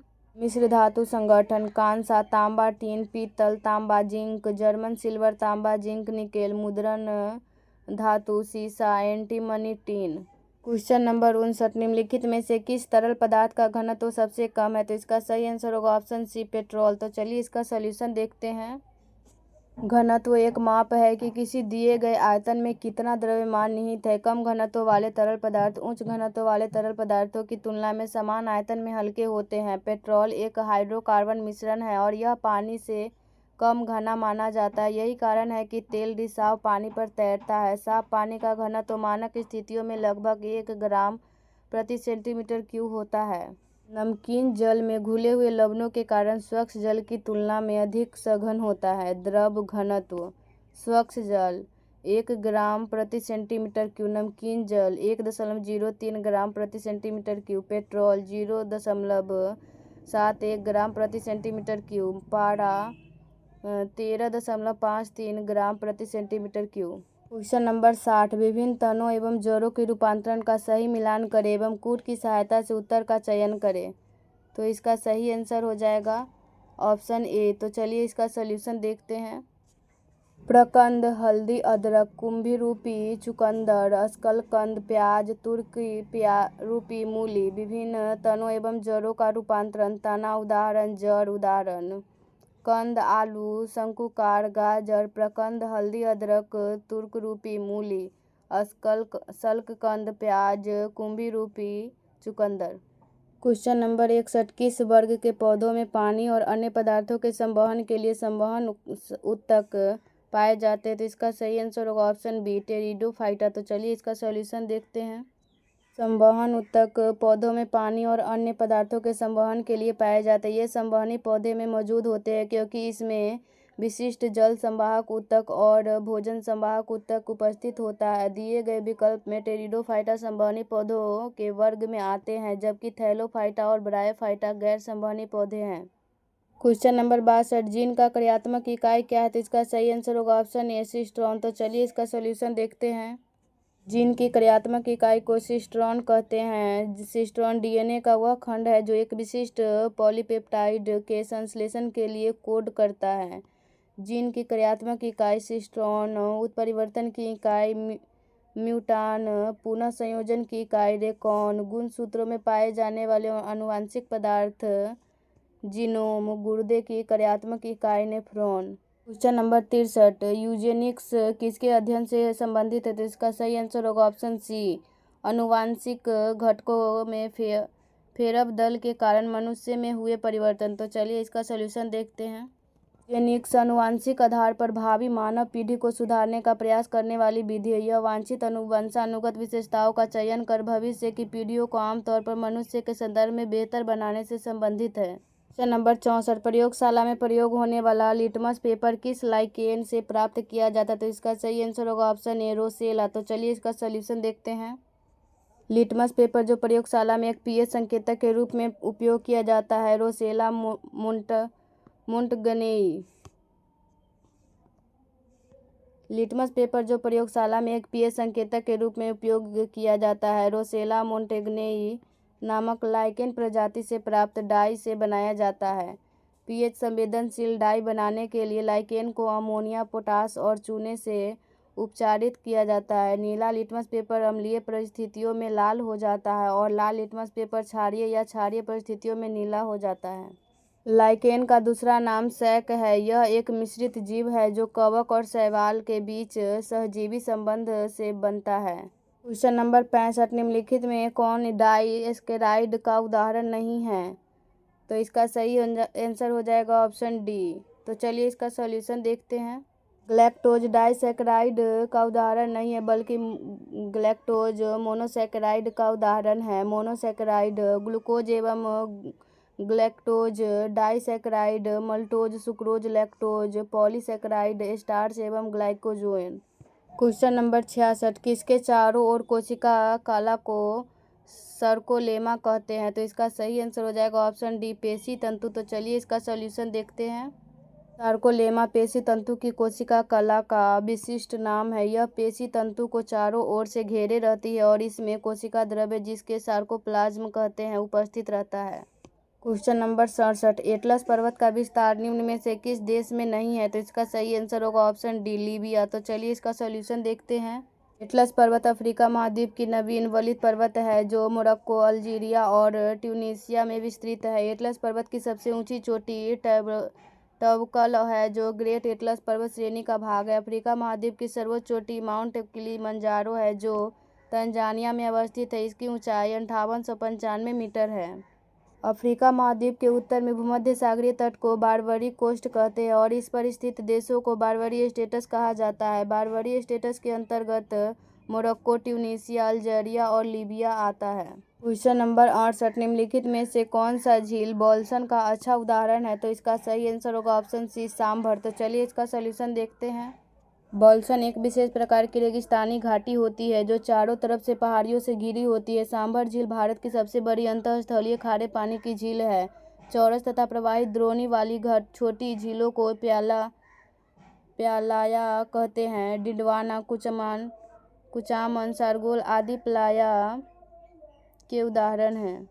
क्वेश्चन नंबर 69, निम्नलिखित में से कौन सी चट्टान प्रणाली भारत में नवीनतम है? तो इसका सही आंसर होगा ऑप्शन डी, गोंडवाना। तो चलिए इसका सॉल्यूशन देखते हैं। पैलियोजोइक महाकल्प के कार्बोनिफेरस युग में प्रायद्वीपीय भारत में गोंडवाना संरचना का विकास हुआ। गोंडवाना संरचना का अवसादी चट्टान के रूप में विकास हुआ। यह बिटुमिनस कोयला के भंडार की दृष्टि से भारत की सबसे महत्वपूर्ण संरचना है। गोंडवाना संरचना का संबंध दामोदर महानदी, गोदावरी, सोन और नर्मदा बेसिन से है। यहाँ दामोदर नदी बेसिन में गोंडवाना संरचना का सर्वाधिक विकास हुआ है। सर्वप्रथम गर्म दलित पदार्थों के शीतलीकरण के द्वारा आर्कियन संरचना का विकास हुआ। आर्कियन संरचना में भौतिक एवं रासायनिक परिवर्तन और अपरदन के द्वारा प्राप्त अवसादों के निक्षेपण में धारवाड़ संरचना का विकास हुआ। भारत में धारवाड़ क्रम की चट्टानों का सर्वाधिक विकास कर्नाटक के धारवाड़ क्षेत्र में फैला हुआ है। इसके अतिरिक्त अरावली पर्वतीय क्षेत्र, छोटा नागपुर पठारी क्षेत्र और मेघालय में भी इसका विकास हुआ है। आर्कियन और धारवाड़ संरचना में अपरदन से कुरप्पा संरचना का विकास हुआ। कुरप्पा संरचना का सर्वाधिक विकास आंध्र प्रदेश के कुरप्पा क्षेत्र में हुआ है। क्वेश्चन नंबर 70, विश्व की सबसे अधिक तीव्र ढाल वाली चोटी है। तो इसका सही आंसर होगा ऑप्शन बी, राकापोसी। तो चलिए इसका सॉल्यूशन देखते हैं। राकापोसी ट्रांस हिमालय के अंतर्गत काराकोरम श्रेणी में अवस्थित है। ट्रांस हिमालय की काराकोरम श्रेणी को उच्च एशिया का रीढ़ कहा जाता है। ट्रांस हिमालय का निर्माण हिमालय से भी पहले हो चुका था। इसके अंतर्गत काराकोरम, लद्दाख, जास्कर, कैलाश आदि पर्वत श्रेणियां आती है। ट्रांस हिमालय की सबसे ऊंची चोटी गॉडविन ऑस्टिन K2 है जो भारत की सबसे ऊंची एवं विश्व की दूसरी सबसे ऊंची चोटी है।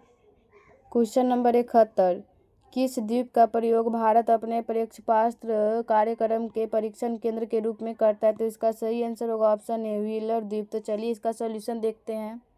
व्हीलर द्वीप का प्रयोग भारत अपने प्रक्षेपास्त्र कार्यक्रम के परीक्षण केंद्र के रूप में करता है। व्हीलर द्वीप ओडिशा के तट से दूर बंगाल की खाड़ी में स्थित है। इसका नया नाम अब्दुल कलाम द्वीप है। श्रीहरिकोटा द्वीप पुलिकट झील को बंगाल की खाड़ी से अलग करता है। इसी द्वीप पर भारत का एकमात्र उपग्रह प्रक्षेपण केंद्र सतीश धवन अंतरिक्ष केंद्र स्थित है। न्यू मूर द्वीप बंगाल की खाड़ी में भारत एवं बांग्लादेश की सीमा पर अवस्थित है। वेलिंगटन द्वीप कोच्चि शहर का भाग है। यह वेम्बनाड द्वीप में स्थित है। क्वेश्चन नंबर 72, निम्नलिखित नदियों में से कौन सी पूर्ववर्ती नदी का उदाहरण है? तो इसका सही आंसर होगा ऑप्शन सी, सतलुज। तो चलिए इसका सॉल्यूशन देखते हैं। पूर्ववर्ती नदियाँ वे नदियाँ जो हिमालय के निर्माण से पहले से बहती थी तथा अपनी धाराओं की दिशा में उत्थित स्थलों जैसे पर्वतों को काटकर गर्ज अथवा महाखड्ड बनाकर प्रवाहित होती है। सिंधु, ब्रह्मपुत्र और सतलुज पूर्ववर्ती नदियों का उदाहरण है। वे नदियाँ जो सामान्य ढाल की दिशा में बहती है अनुवर्ती नदियाँ कहलाती है। प्रायद्वीपीय भारत की अधिकांश नदियाँ अनुवर्ती दिशा नदियों के उदाहरण हैं जैसे गोदावरी, कृष्णा, कावेरी आदि। चंबल, सिंध, बेतवा, सोन इत्यादि नदियाँ प्रवर्ती नदियों के उदाहरण हैं। क्वेश्चन नंबर 73, भ्रंश घाटी से होकर बहने वाली भारत की सबसे लंबी नदी कौन सी है? तो इसका सही आंसर होगा ऑप्शन बी, नर्मदा। तो चलिए इसका सॉल्यूशन देखते हैं। भ्रंश घाटी से होकर बहने वाली भारत की सबसे लंबी नदी नर्मदा नदी 1312 किलोमीटर है। प्रायद्वीपीय भारत की नर्मदा तथा ताप्ती नदियाँ बंगाल की खाड़ी में न गिरकर अरब सागर में गिरती है क्योंकि ये दोनों नदियाँ भ्रंश घाटी से होकर बहती है। नर्मदा नदी मध्य प्रदेश में अमरकंटक की पहाड़ी से निकलने के पश्चात उत्तर में विंध्य पर्वत तथा दक्षिण में सतपुरा पर्वत के मध्य भ्रंश घाटी से होकर बहते हुए अरब सागर की खंभात की खाड़ी में गिरती है। जबलपुर के पास भेड़ाघाट की संगमरम चट्टानों को काटकर धुआंधार जलप्रपात का निर्माण करती है।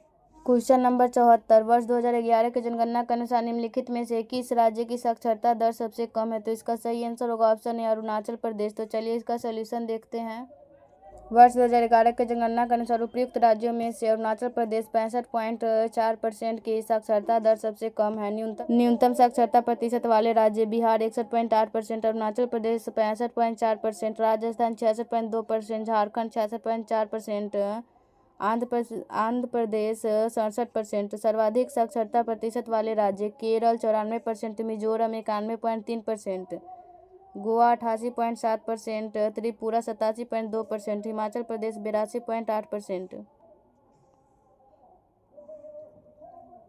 वर्ष 2011 की जनगणना के अनुसार भारत की साक्षरता दर 74.04% है, जिसमें पुरुष साक्षरता 82.14 एवं महिला साक्षरता 65.46% है। क्वेश्चन नंबर 75, निम्न में से किस जनजाति को भारतीय संविधान की 6ठी अनुसूची के अंतर्गत रखा गया? तो इसका सही आंसर होगा ऑप्शन डी बोडो। तो चलिए इसका सॉल्यूशन देखते हैं। बोडो जनजाति को भारतीय संविधान की 6ठी अनुसूची के अंतर्गत रखा गया। यह जनजाति मूल रूप से भारत के असम राज्य में निवास करती है। बोडो समूह कछारी, गारो, मेच, डिमासा, लालुंग आदि कई जनजातियों से मिलकर बना है। ये लोग बोडो भाषा बोलते हैं, जो तिब्बत बर्मा भाषा परिवार की ही एक शाखा है। संविधान की 6ठी अनुसूची में असम, मेघालय, त्रिपुरा और मिजोरम की जनजातियों को शामिल किया गया है, जैसे कि बोडो, खासी, गारो, चकमा आदि। क्वेश्चन नंबर 76, फरवरी 2025 में इटली के किस ज्वालामुखी में विस्फोट हुआ? तो इसका सही आंसर होगा ऑप्शन ए एटना। तो चलिए इसका सोल्यूशन देखते हैं। फरवरी 2025 में इटली के माउंट एटना ज्वालामुखी में विस्फोट हुआ। यह ज्वालामुखी सिसिली द्वीप के पूर्वी तट पर स्थित है। 2023 से 25 में सक्रिय ज्वालामुखी देश या महासागर। टोंगा ज्वालामुखी प्रशांत महासागर, mount Sinabung Merapi Semeru Indonesia, ताल ज्वालामुखी फिलीपींस, सकुजीमा ज्वालामुखी जापान, माउंट एटना इटली, किलायू हवाई द्वीप, विरालिका चिली।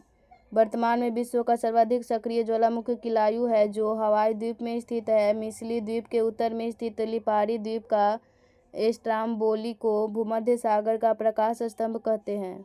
क्वेश्चन नंबर 77, निम्नलिखित में से कौन सा कथन सत्य है? तो इसका सही आंसर होगा ऑप्शन सी, भूमध्य रेखा के ऊपर क्षोभ सीमा का तापमान ध्रुवों के तुलना में कम होता है। तो चलिए इसका सॉल्यूशन देखते हैं। भूमध्य रेखा के ऊपर क्षोभ सीमा का तापमान -80 डिग्री सेल्सियस, ध्रुवों -45 डिग्री सेल्सियस के तुलना में कम होता है। क्षोभ मंडल की औसत ऊंचाई लगभग 13 किलोमीटर है। यह ध्रुवों के निकट 8 किलोमीटर तथा विषुवत वृत्त पर 18 किलोमीटर तक की ऊंचाई तक विस्तृत है। क्षोभ मंडल में बढ़ती ऊंचाई के साथ प्रति 165 मीटर की ऊंचाई पर वायुमंडलीय का तापमान 1 डिग्री सेल्सियस की दर से घटता जाता है। भूमध्य रेखा पर क्षोभ सीमा की ऊंचाई अधिक है, इसीलिए वहां का तापमान ध्रुवों की तुलना में कम होता है। क्षोभ मंडल को संवहन मंडल अथवा परिवर्तन मंडल भी कहते हैं। आयतन मंडल अथवा बहिर्मंडल वायुमंडल के सबसे ऊपरी स्तर है, जबकि अरोरा ऑस्ट्रालिस व अरोरा बोरियालिस जैसी घटनाएं आयन मंडल में घटित होती है। क्वेश्चन नंबर 78, विश्व का सबसे ठंडा स्थान बरखोयांस्क किस जलवायु प्रदेश में स्थित है? तो इसका सही आंसर होगा ऑप्शन ए टैगा जलवायु प्रदेश। तो चलिए इसका सॉल्यूशन देखते हैं। टैगा जलवायु को ही साइबेरियन तुल्य जलवायु प्रदेश भी कहते हैं। यह 50 डिग्री से 65 डिग्री उत्तरी गोलार्ध के अक्षांश में पाया जाता है। टैगा जलवायु प्रदेश में कोनधारी वृक्ष या शंकुधारी वृक्ष सर्वप्रमुख रूप से पाए जाते हैं। इस जलवायु प्रदेश में अलास्का से कनाडा होते हुए पूर्व में हडसन की खाड़ी, स्कैंडिनेविया प्रायद्वीपीय से साइबेरिया होते हुए पूर्व में बेरिंग सागर तक के भाग को शामिल किया जाता है। क्वेश्चन नंबर 79, किसके समय में ह्वेन-सांग भारत आया था? तो इसका सही आंसर होगा ऑप्शन ए हर्षवर्धन। तो चलिए इसका सॉल्यूशन देखते हैं। 7वीं सदी में हर्षवर्धन के समय में ह्वेन-सांग भारत आया था। चीनी यात्रियों के विवरण सुंगयुंग इसने भारत की यात्रा 515 ईस्वी में 520 ईस्वी के बीच की थी। इत-सिंह यह 7वीं सदी के अंत में भारत में आया था। इसने अपने विवरण में नालंदा विश्वविद्यालय, विक्रमशिला विश्वविद्यालय तथा अपने समय के भारत का वर्णन किया है। ह्वेन-सांग यह 7वीं सदी में हर्षवर्धन के समय भारत आया था। इसकी रचना सीयू की है।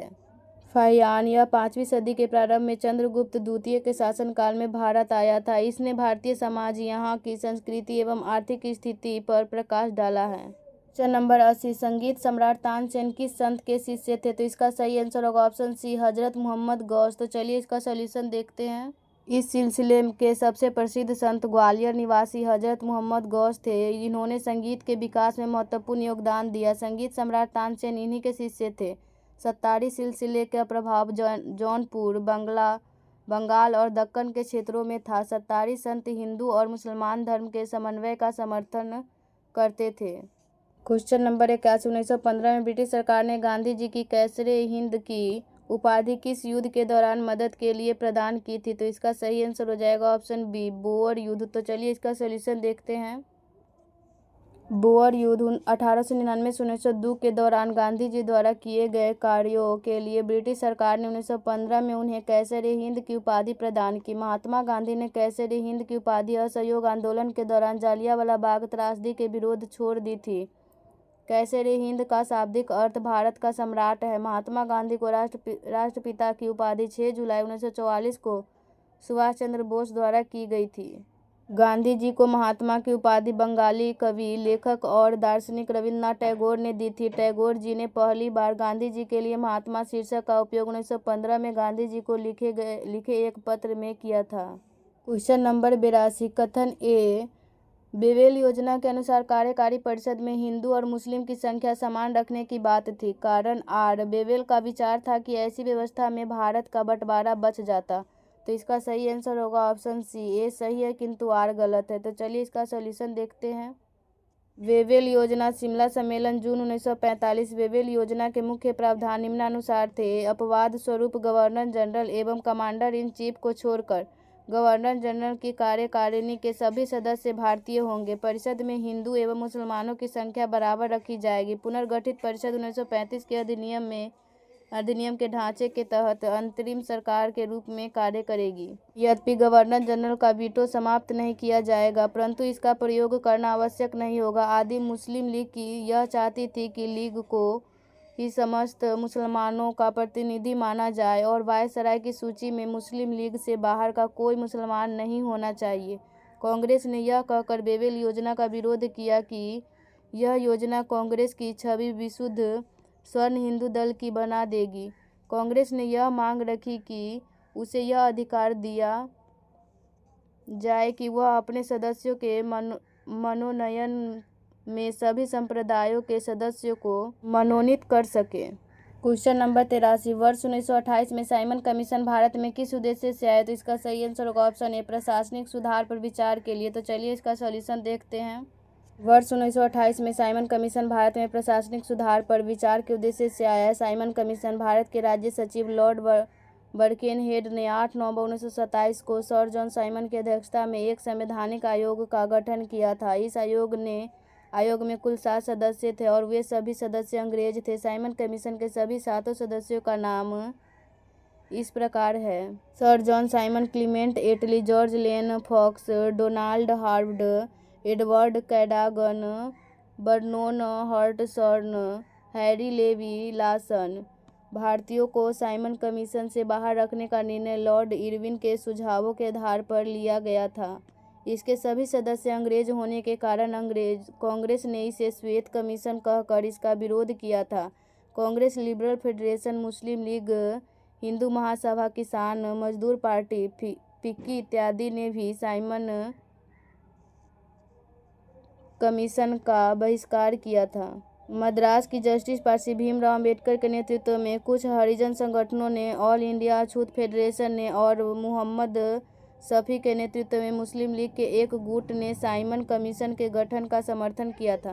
क्वेश्चन नंबर 84, निम्नलिखित में से किसे पेरिस की रॉयल एशियाटिक सोसाइटी की सदस्यता प्रदान की गई थी? तो इसका सही आंसर होगा ऑप्शन सी, राजा राम मोहन राय। तो चलिए इसका सॉल्यूशन देखते हैं।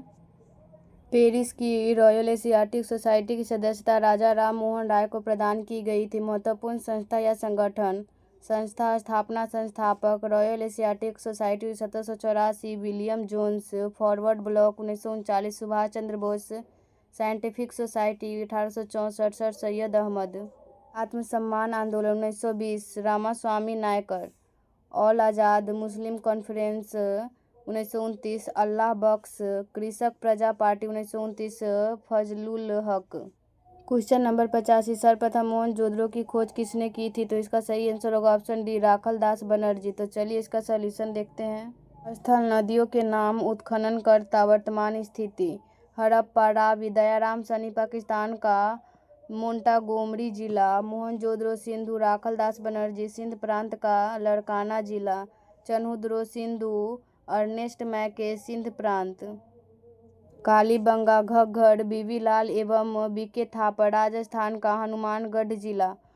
कोटदीजी सिंधु फजल अहमद खां पाकिस्तान का सिंध प्रांत। बनावली सरस्वती RS बिष्ट हरियाणा का फतेहाबाद जिला। लोथल भोगवाये सार राव गुजरात का अहमदाबाद जिला। क्वेश्चन नंबर 86 गौतम बुद्ध के सारथी का नाम क्या था? तो इसका सही आंसर होगा ऑप्शन सी चन्ना। तो चलिए इसका सॉल्यूशन देखते हैं। गौतम बुद्ध जन्म 563 ईसा पूर्व। जन्म स्थान लुम्बिनी नेपाल। बचपन का नाम सिद्धार्थ। पिता का नाम शुद्धोधन। कपिल वस्तु के शाक्य गण के प्रधान। माता का नाम माया देवी अथवा महामाया कोलीय गणराज्य की कन्या। पालन पोषण मौसी प्रजापति गौतमी द्वारा। पत्नी का नाम यशोधरा। पुत्र का नाम राहुल। सारथी का नाम चन्ना। मृत्यु 483 ईसा पूर्व। मल्लों की राजधानी कुशीनगर में। क्वेश्चन नंबर 87 हरिहर द्वितीय से संबंधित कथनों पर विचार करें। उपयुक्त कथनों में से कौन सा कथन गलत है? तो इसका सही आंसर होगा ऑप्शन डी। तो चलिए इसका सॉल्यूशन देखते हैं। हरिहर द्वितीय 1377 से 1406 ईस्वी। 1377 ईस्वी में बुक्का प्रथम की मृत्यु के उपरांत हरिहर द्वितीय शासक बना। हरिहर द्वितीय ने अपने पूर्ववर्ती दोनों राजाओं के विपरीत राज परमेश्वर व महाराजाधिराज जैसी उपाधियां धारण की। हरिहर द्वितीय ने कन्नार मैसूर त्रिचिन्नापल्ली तथा कांची को जीतकर अपने राज्य में मिला लिया। साम्राज्य विस्तार की नीति के तहत उसने श्रीलंका पर भी आक्रमण किया। ऋग्वेद के सुप्रसिद्ध टीकाकार सायन इसके प्रधानमंत्री थे। इसके शासनकाल में ही विजयनगर साम्राज्य के व्यापार को बढ़ावा मिलने लगा। 1406 ईस्वी में उसकी मृत्यु हो गई। मृत्यु के बाद उसके पुत्रों में सत्ता के लिए संघर्ष छिड़ गया, जिसमें अंततः देवराय प्रथम सफल रहा।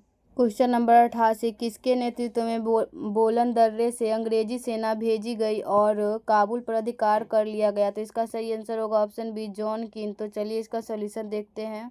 जॉन किन के नेतृत्व में बोलन दर्रे से अंग्रेजी सेना भेजी गई और काबुल पर अधिकार कर लिया गया। आंग्ल अफगान युद्ध 1839 से 42 में गवर्नर जनरल लॉर्ड ऑकलैंड के समय पहला युद्ध लड़ा गया। शाह शुजा को दोस्त मुहम्मद की जगह वहां का शासक बनाने के लिए त्रिपक्षीय संधि में रणजीत सिंह भी शामिल हुए। जॉन कीन की नेतृत्व में बोलन दर्रे से अंग्रेजी सेना भेजी गई और काबुल पर अधिकार प्राप्त कर लिया गया। 1840 में दोस्त मुहम्मद के आत्मसमर्पण पर शाह शुजा को शासक घोषित कर दिया गया। 1842-1878 तक अफगानिस्तान के प्रति हस्तक्षेप की नीति को अपनाया गया। क्वेश्चन नंबर 89 1857 के विद्रोह के दौरान बैरकपुर में कमांडिंग ऑफिसर कौन था? तो इसका सही आंसर होगा ऑप्शन डी ऑफिसर हेडसे। तो चलिए इसका सॉल्यूशन देखते हैं। 1857 के विद्रोह के दौरान बैरकपुर में कमांडिंग ऑफिसर हेडसे था। 29 मार्च 1857 को चर्बी लगे कारतूस के प्रयोग का विरोध 34वीं रेजिमेंट बैरकपुर छावनी के सैनिक मंगल पांडे ने किया। उसने सैन्य अधिकारी लेफ्टिनेंट बॉग एवं मेजर सर्जेंट ह्यूमस को गोली मारकर हत्या कर दी। 8 अप्रैल 1857 को सैन्य अदालत के निर्णय के बाद मंगल पांडे को फांसी की सजा दे दी गई, जो कि 1857 की क्रांति का प्रथम शहीद माना गया। 10 मई 1857 को मेरठ छावनी में तैनात भारतीय सेना ने चर्बीयुक्त कारतूस के प्रयोग से इनकार कर दिया एवं अपने अधिकारियों पर गोलियां चलाई और विद्रोह प्रारंभ कर दिया। इस समय मेरठ में सैन्य छावनी का अधिकारी जनरल हेविट था। क्वेश्चन नंबर 90 द्वितीय विश्व युद्ध में 1 सितंबर 1939 को पोलैंड पर किसने आक्रमण किया? तो इसका सही answer option B Adolf Hitler. तो चलिए इसका सॉल्यूशन देखते हैं। हिटलर की विस्तारवादी नीति का पहला शिकार ऑस्ट्रिया हुआ। हिटलर का जन्म 20 अप्रैल 1889 मृत्यु 30 अप्रैल 1945। हिटलर ने अपनी आत्मकथा मीन कैंप मेरा संघर्ष की रचना की। मुसोलिनी का जन्म 1883 में रोमाग्ना में हुआ। मुसोलिनी के दल का नाम फासिस्टवाद था। मुसोलिनी को ड्यूस के नाम से पुकारा जाता है। मुसोलिनी ने 1922 में रोम व 1935 में अबिसिनिया पर आक्रमण किया।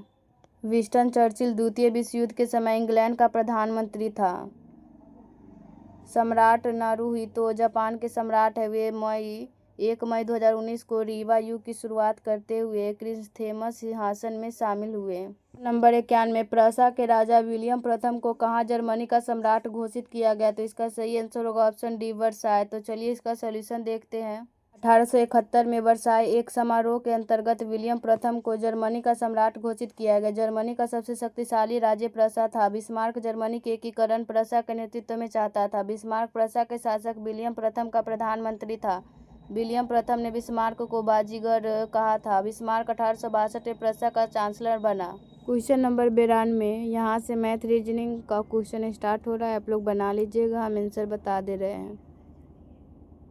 नीचे दिए गए पैटर्न का ध्यानपूर्वक अध्ययन करें और विकल्पों में उस संख्या का चयन करें जो इसमें प्रश्न चिन्ह के स्थान पर आएगी। तो इसका सही आंसर होगा ऑप्शन बी, 23। क्वेश्चन नंबर 93, हाथ का उंगली से वही संबंध है जो पेन का डैश से है। तो इसका सही आंसर हो जाएगा option A, Neeb. Question number 94, यदि वर्ग की भुजा 30% बढ़ा दी जाए तो उसके क्षेत्रफल में वृद्धि की प्रतिशतता ज्ञात करें। तो इसका सही आंसर होगा ऑप्शन सी, 69%।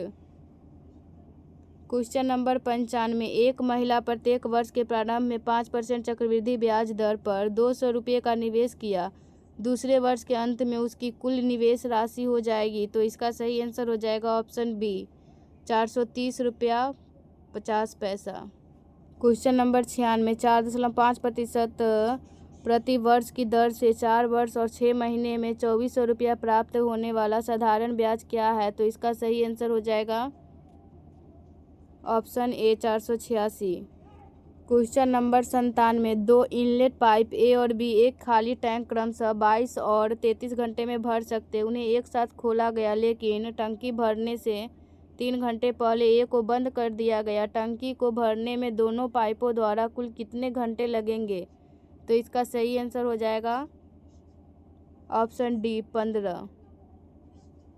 क्वेश्चन नंबर 98, 3 दिन का 30 घंटे से अनुपात ज्ञात करें। तो इसका सही आंसर हो जाएगा ऑप्शन बी, 12:5। क्वेश्चन नंबर 99, वह छोटी से छोटी संख्या कौन सी है जिसे 2 गुना करने पर 4, 6, 9, 12 और 14 से पूर्णतः विभाजित हो जाएगी? तो इसका सही आंसर हो जाएगा ऑप्शन ए, 126। क्वेश्चन नंबर 100, दी गई प्रतिक्रियाओं में से कौन सा निम्नलिखित का एक सार्थक क्रम होगा? तो इसका आंसर होगा ऑप्शन सी।